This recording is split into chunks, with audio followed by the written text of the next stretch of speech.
రాహుల్ గాంధీ భారత పార్లమెంట్లో ప్రతిపక్ష నాయకుడు కాబోతున్నాడు. కాంగ్రెస్ పార్టీలో డిమాండ్ పెరుగుతోంది. బహుశా ఇండియా కూటమి కాంగ్రెస్ పార్టీకి బలం పెరిగిన నేపథ్యంలో రాహుల్ గాంధీ యాక్సెప్ట్ చేస్తారనుకుంటాను. ఎందుకంటే Modi last time Congress party నేతగా అధీర్ రంజన్ చౌదరి నాయకత్వం వహించారు. రాహుల్ గాంధీ పార్లమెంట్లో ఉన్నా కూడా రాహుల్ గాంధీ పార్టీ ప్రెసిడెంట్ ఖర్గేని పెట్టారు. లోక్సభలో విపక్ష నేతగా అధీర్ రంజన్ చౌదరి వ్యవహరించారు. కానీ ఈసారి దేశంలో కాంగ్రెస్ పొలిటికల్ ప్రొఫైల్ పెరిగింది, ఇండియా కూటమి పొలిటికల్ స్టేచర్ పెరిగింది. దాంతోపాటు రాహుల్ గాంధీ స్ట్రైక్ రేట్ కూడా ఇంప్రూవ్ అయింది. రాహుల్ గాంధీకి భారతదేశంలో గతంతో పోలిస్తే ఇప్పుడు మోర్ రెస్పెక్టబుల్ పొలిటికల్ లీడర్ అయ్యాడు. మోడీ బలహీనపడ్డాడు. Modi he's become vulnerable. మోడీకి సొంతగా బీజేపీకి ఇవాళ బలం లేదు.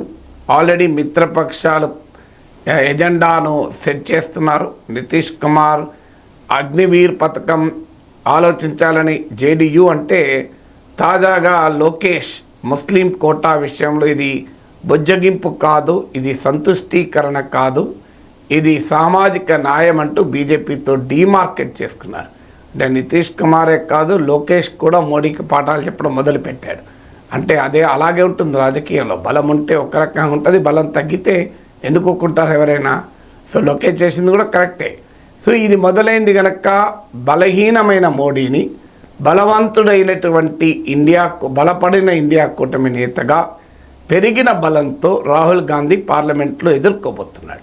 అఫ్కోర్స్ ఇప్పటికీ రాహుల్ కన్నా మోడీ బలవంతుడు, కాంగ్రెస్ కన్నా బీజేపీ బలమైంది, ఇండియా కూటమి కన్నా ఎన్డీఏ బలమైంది.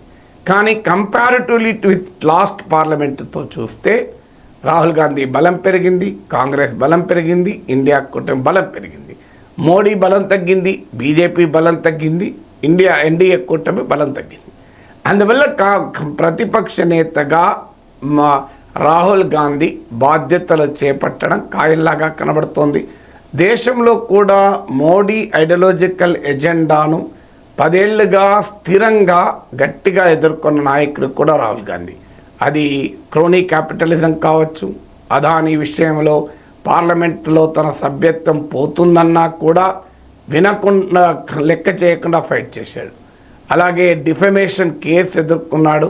మోడీ అవినీతి పైన ప్రశ్నిస్తున్నానని చెప్పి పార్లమెంట్ సభ్యత్వాన్ని కోల్పోయాడు. పార్లమెంట్లో అనేక అవమానాలకు కూడా గురయ్యాడు, పార్లమెంట్ లోపల బయట. అందువల్ల నరేంద్ర మోడీ అవహేళన, బీజేపీ సోషల్ మీడియా సైన్యాల అవహేళన ఎదుర్కొన్నాడు. ఫెయిల్డ్ లీడర్ అని, అసలు ఈయన ఎక్కడా సక్సెస్ కాలేదని, అసలు రాహుల్ గాంధీ ఇక లీవ్ తీసుకుంటే మంచిదని, 2 ఏళ్ల పాటు రాహుల్ గాంధీ పక్కకు జరిగితే మంచిదని ప్రశాంత్ కిషోర్ లాంటి వాళ్ళు అడగని సలహాలు, ఉచిత సలహాలు ఇస్తూ వచ్చారు. ఇప్పుడు రాహుల్ గాంధీ పెరిగిన బలాన్ని చూసి ప్రశాంత్ కిషోర్ అసలు మౌనం, ఇంకేం మాట్లాడతలేడు. సో ఈవెన్ రిజల్ట్స్కు ఎన్నికలకు 1 వీక్ ముందు కూడా రాహుల్ గాంధీ ఇక 2 ఏళ్ళు పక్కకు జరిగి వేరే వాళ్ళకి అప్పచెప్తే సరిపోతుంది అని మొదలుపెట్టారు. అసలు రాహుల్ గాంధీయే బీజేపీ ఏతర పక్షాల అరిష్టంగా బీజేపీ మోడీ టార్గెట్ చేస్తూ వచ్చారు. నేను అప్పుడు కూడా చెప్పాను, నిజంగా రాహుల్ గాంధీ నుంచి అంత థ్రెట్ లేకపోతే ఇంతెందుకు అటాక్ చేస్తారు, ఒకవైపు రాహుల్ గాంధీ అది లెక్కే లేదనుకుంటే అంతెందుకు అటాక్ చేస్తారన్నాను. అదే నిజం జరిగింది.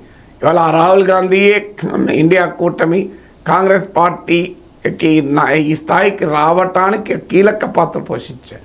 అఫ్కోర్స్ మొత్తం క్రెడిట్ నేను రాహుల్ గాంధీకి ఇవ్వడం లేదు. ఎస్ నిజమే, అఖిలేష్ యాదవ్, స్టాలిన్, మమతా ఇలా చాలామంది నేతలు ఉన్నారు. కానీ వీళ్ళందరినీ కలిపిన సూదిలో దారంలాగా ఉన్నది కాంగ్రెస్ పార్టీ, దాని నాయకుడు రాహుల్ గాంధీ. అందువల్ల Rahul Gandhi deserves that credit. అందువల్ల రాహుల్ గాంధీ పార్లమెంట్లో ప్రతిపక్ష నేతగా బాధ్యతలు చేపట్టడం పొలిటికల్లీ కరెక్ట్, ఐడియాలజికల్గా కూడా బీజేపీని మోడీని ఎదుర్కోవటానికి సరైన నాయకుడిగా రాహుల్ గాంధీ ఫోకస్ అవుతాడు. రాబోయే 5 ఏళ్ల భారత రాజకీయాల్లో ఇక మోడీ వర్సెస్ రాహుల్ అనే ఒక బైనరీని బీజేపీ కనుక తీసుకొస్తే హూ నోస్, బీజేపీ నష్టపోయే ప్రమాదం కూడా ఉంది.